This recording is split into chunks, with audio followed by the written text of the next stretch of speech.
Hello everyone. In this video we will discuss top 8 low carb low sugar foods. So number first is the meat, which is naturally carb free. Meat include different kind of categories like chicken, lambs and beef.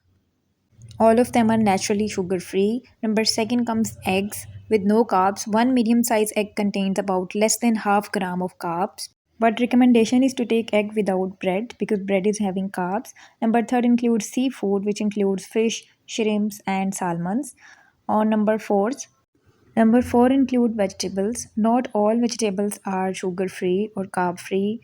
Some of them are listed here, which are having zero carb or sugar. Or these includes avocado, cucumber, cabbage, celery, spinach.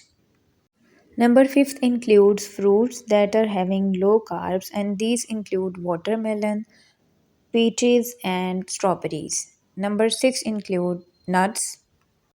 Almonds and walnuts are two categories of nuts which are having low carbs. Number seven include dairy products. Cheese, yogurt, and cow's milk are some of the dairy products which are low in carbs. Last category, number 8, includes fats which are naturally carb free. These includes butter, coconut oil, and olive oil. I hope this video will be useful for you. Thank you so much. Subscribe to this channel for watching more.